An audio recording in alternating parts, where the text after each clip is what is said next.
कभी सोचा है कि भारत का संविधान, जो आज हमारे लोकतंत्र की सबसे मजबूत बुनियाद है, उसकी जड़ें असल में कहाँ से शुरू होती हैं? देखिए, इसकी कहानी किसी संविधान सभा से नहीं, बल्कि लगभग 400 साल पहले भारत आई एक ट्रेडिंग कंपनी से शुरू होती है। तो अगर भारतीय राज्य व्यवस्था को समझना है, तो एम लक्ष्मीकांत की किताब का ये पहला अध्याय, यानी भारत का संवैधानिक इतिहास, इसे समझना यूपीएससी और कांस्टेबल जैसे एग्जाम्स के लिए बहुत ही जरूरी है। और यही सवाल इस पूरी कहानी का सार है। मतलब, एक कंपनी जो यहाँ सिर्फ मसाले और कपड़े का व्यापार करने आई थी, उसने उस राजनीतिक व्यवस्था की नींव कैसे रख दी जिस पर आज हमारा पूरा संविधान खड़ा है। चलिए, इस दिलचस्प ऐतिहासिक पहेली को एक एक करके सुलझाते हैं। तो देखिए, शुरू में ईस्ट इंडिया कंपनी का मकसद बिल्कुल साफ था, व्यापार करो, मुनाफा कमाओ।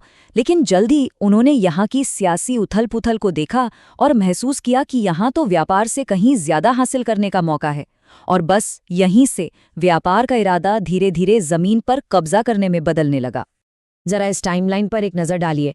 साल 1600 में कंपनी एक चार्टर लेकर भारत आती है, लेकिन कहानी में असली मोड़ आता है 1765 में, जब उसे बंगाल, बिहार और उड़ीसा के दीवानी अधिकार मिल जाते हैं। अब ये दीवानी क्या थी? इसका मतलब था टैक्स वसूलने और सिविल मामलों में न्याय करने का अधिकार। बस यहीं से सारा खेल बदल गया। कंपनी एक व्यापारिक संस्था से एक राजनीतिक ताकत बन गई। तो अब बात करते हैं पहले बड़े दौर की, कंपनी का शासन। ये वो समय था जब ईस्ट इंडिया कंपनी बेहिसाब ताकतवर और अमीर हो चुकी थी। ये सब देखकर ब्रिटिश संसद को चिंता हुई। उन्हें लगा कि भाई अब इस पर लगाम कसने का वक्त आ गया है। और यहीं से भारत में एक सेंट्रल एडमिनिस्ट्रेशन, मतलब एक केंद्रीय प्रशासन की रूपरेखा बननी शुरू हुई। पहली बार ब्रिटिश सरकार ने भारत में कंपनी के अलग अलग इलाकों को एक कंट्रोल में लाने की कोशिश की। अच्छा, 1773 का ये जो रेगुलेटिंग एक्ट है ना, इसको एग्जाम के लिए एकदम मार्क कर लीजिए। ये पहली बार था जब ब्रिटिश सरकार ने कंपनी के मामलों में सीधा दखल दिया। इसी एक्ट ने बंगाल के गवर्नर को गवर्नर जनरल बना दिया और मद्रास और बॉम्बे प्रेसिडेंसी को उसके अधीन कर दिया। मतलब भारत में एक सेंट्रलाइज्ड एडमिनिस्ट्रेशन की नींव यहीं रखी गई थी। देखिए, 1773 के एक्ट में कुछ कमियां थीं। उन्हीं को दूर करने के लिए 1781 में ये एक्ट ऑफ सेटलमेंट लाया गया। इसमें सबसे बड़ी बात ये थी कि गवर्नर जनरल और कंपनी के कर्मचारियों को उनके सरकारी कामकाज के लिए सुप्रीम कोर्ट के दायरे से बाहर कर दिया गया। इससे शक्तियों का बंटवारा थोड़ा और साफ हुआ। अगला बड़ा मोड़ आया 1813 के चार्टर एक्ट के साथ।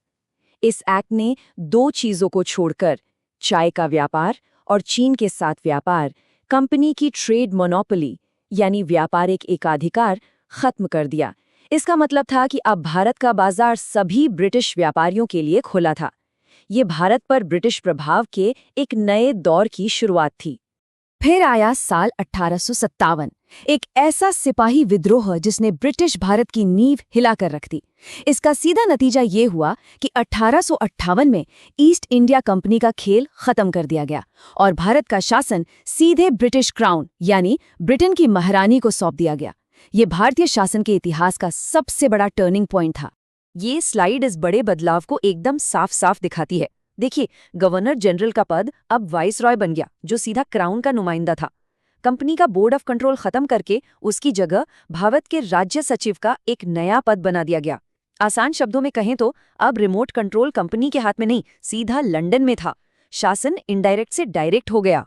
जैसे जैसे ताज का शासन मजबूत हुआ, वैसे वैसे भारत में राष्ट्रवाद की भावना और आज़ादी की आवाज भी बुलंद होने लगी। और यही वो दौर था जो हमें सीधे भारत की आज़ादी और हमारे अपने संविधान के बनने की तरफ ले जाता है।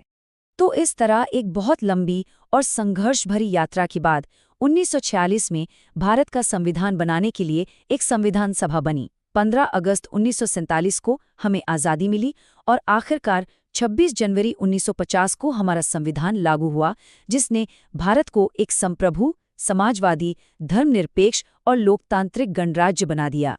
तो इस पूरी कहानी का सार ये है कि हमारा संविधान रातों रात नहीं बना। इसकी जड़ें ब्रिटिश काल में हुए संवैधानिक सुधारों की इसी लंबी और उतार चढ़ाव भरी यात्रा में बहुत गहराई तक जुड़ी हुई हैं। चलिए अब फटाफट से कुछ सबसे जरूरी फैक्ट्स को रिवाइज कर लेते हैं। ये वो पॉइंट्स हैं जो सीधे सीधे एग्जाम में पूछे जाते हैं, तो जरा ध्यान से सुनिएगा। इन्हें ऐसे याद रखिए।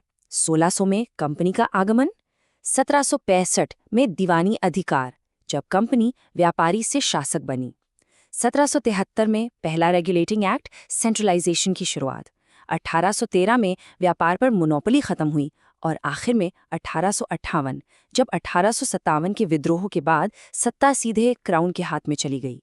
ये सभी मील के पत्थर बहुत बहुत जरूरी हैं। तो ये तो साफ हो गया कि कंपनी के शासन ने हमारे संविधान